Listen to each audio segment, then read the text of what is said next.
Welcome to Mrs. Munson Story Time. Today I'm reading the story Dear Juno, written by So-Young Pak, illustrated by Susan Kathleen Hartung.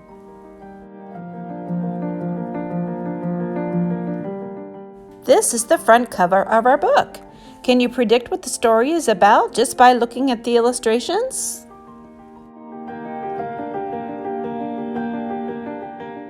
This is the title page. A title page contains the author, the illustrator, and the publishers. Let's begin our story.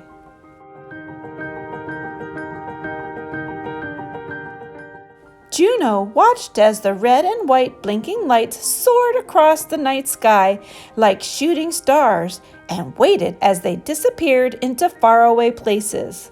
Juno wondered where they came from. He wondered where they were going. And he wondered if any of the planes came from a little town near Seoul where his grandmother lived and where she ate persimmons every evening before bed.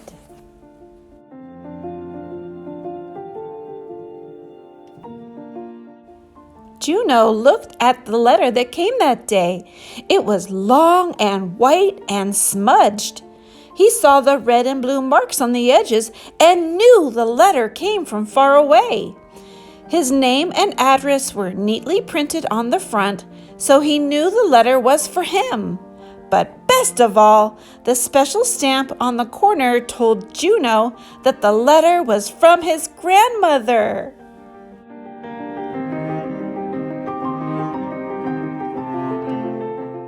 Through the window, Juno could see his parents. He saw bubbles growing in the sink. He saw dirty dishes waiting to be washed. He knew he would have to wait for the cleaning to be done before his parents could read the letter to him.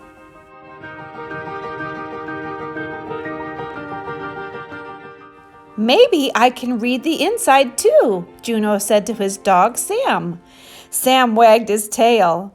Very carefully, Juno opened the envelope.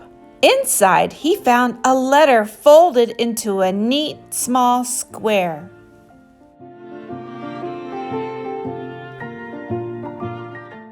He unfolded it.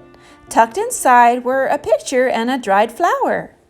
Juno looked at the letters and words he couldn't understand. He pulled out the photograph. It was a picture of his grandmother holding a cat. He pulled out the red and yellow flower. It felt light and gentle like a dried leaf. Juno smiled. "Come on, Sam," Juno said. "Let's find Mom and Dad."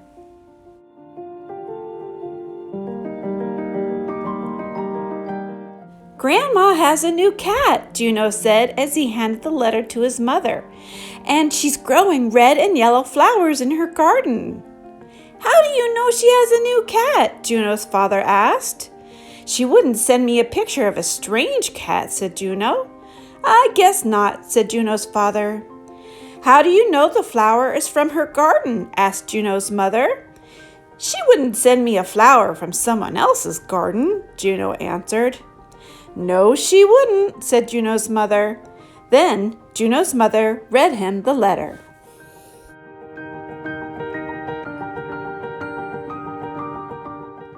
Dear Juno, how are you? I have a new cat to keep me company. I named him Juno after you. He can't help me weed, but the rabbits no longer come to eat my flowers. Grandma. "Just like you read it yourself," Juno's father said. "I did read it," Juno said. "Yes, you did," said Juno's mother.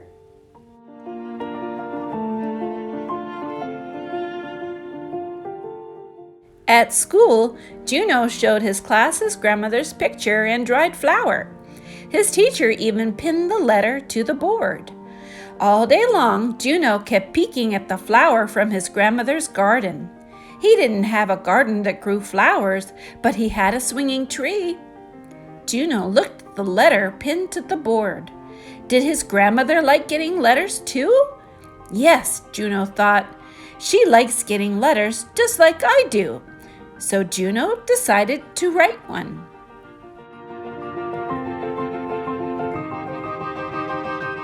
After school, Juno ran to his backyard. He picked a leaf from the swinging tree, the biggest leaf he could find. Juno found his mother, who was sitting at her desk. He showed her the leaf. "I'm going to write a letter," he told her. "I'm sure it will be a very nice letter," she answered, and gave him a big yellow envelope. "Yes, it will," Juno said, and then he began to draw.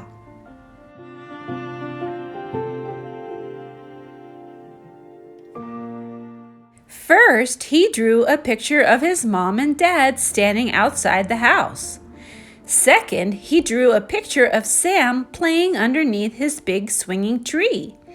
Then, very carefully, Juno drew a picture of himself standing under an airplane in a starry nighttime sky. After he was finished, he placed everything in the envelope.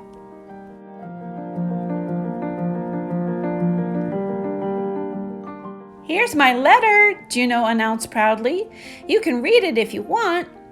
Juno's father looked in the envelope. He pulled out the leaf. "Only a big swinging tree could grow a leaf this big," he said. Juno's mother pulled out one of the drawings. "What a fine picture," she said.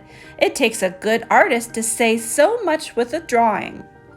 Juno's father patted Juno on the head. "It's just like a real letter," he said. "It is a real letter," Juno said. "It certainly is," said his mother. Then they mailed the envelope and waited.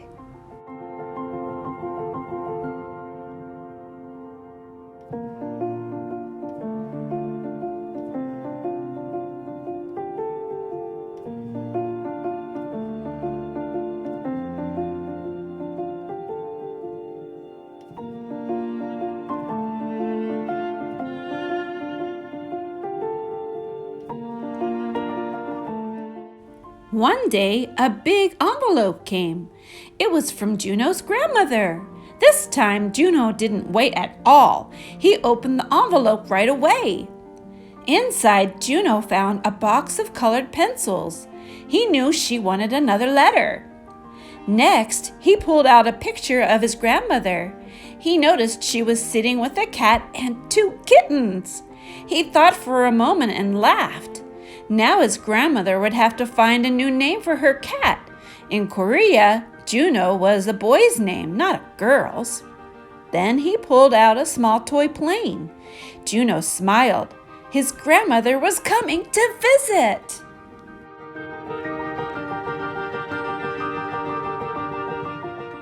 "Maybe she'll bring her cat when she comes to visit," Juno said to Sam as he climbed into bed. "Maybe you two will be friends."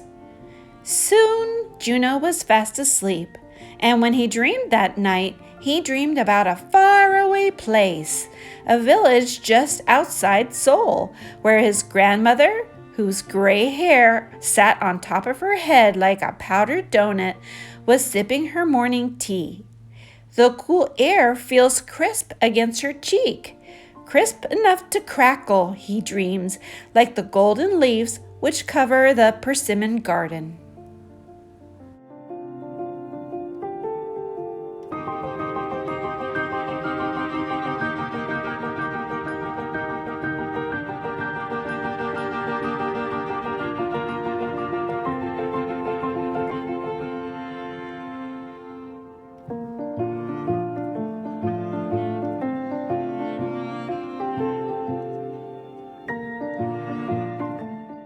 The end. I hope you like the story as much as I do. It's one of my very favorites. See you next time.